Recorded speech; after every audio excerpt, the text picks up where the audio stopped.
অনুশীলনী 3.1 নবম দশম শ্রেণীর। এখন আমরা সূত্রের সাহায্যে বর্গ নির্ণয় করব।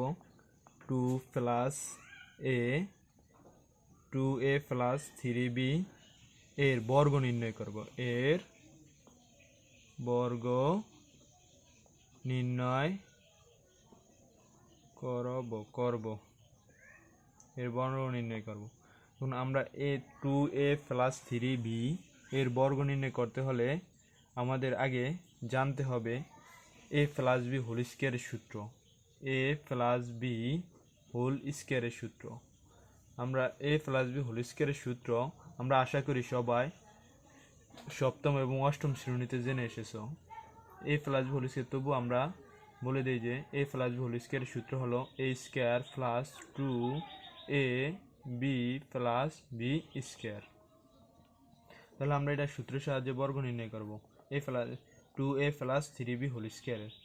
সুতরাং এটা লেখা 2a plus 3b whole square লিখে আমরা এখন a plus b whole square সূত্র, আমরা এটারে a ধরে নিব আর এটারে শুধু b ধরে নিব সূত্রের নিয়মে, সূত্র ফেলাবো। এখন এটাই ধরে নিলে এটা যদি a হয় 2a স্কয়ার প্লাস সূত্রের 2 ইন্টু এনে হবে a, এই যে সূত্র অনুযায়ী এনে a, তাহলে এখানে a, তাহলে এই সূত্র অনুযায়ী এই 2a হচ্ছে a ধরে নিয়েছি। তাহলে আমরা এবার 2a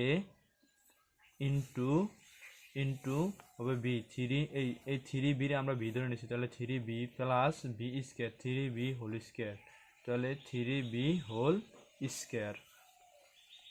এখন আমরা সবাই জানি যে 2 এর স্কয়ার দিলে হয় 4, 3 এর স্কয়ার দিলে হয় 9 আর 1 এর স্কয়ার দিলে হয় 1।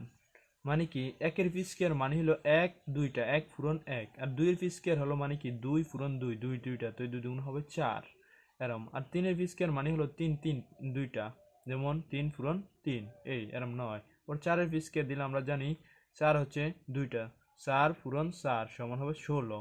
এবং 5 এর স্কয়ার দিলে হবে যেমন 5 দুইটা, 5 পূরণ 5 সমান 25 এরম। এখন আমরা 2 এর এই স্কয়ারটা 2 এর ফেও আছে, এর ফেও আছে, তাহলে আমরা 2 এর স্কয়ার দিলে হবে 4 আর এর স্কয়ার দিলে হয় a স্কয়ার প্লাস 2। এখানে এগুলা গুণ অবস্থায় আছে, যে 2 2 আর হলো কত 3, তাহলে 2 দ্বিগুণা 4 3 4 12, আমাদের এখানে বসাতে হবে 12। আর a আর b গুণ করলে a b হবে। তখন গুণের শর্ত হচ্ছে বর্ণে বর্ণে মিলতে হবে, আর বর্ণে বর্ণে মিলতে হবে।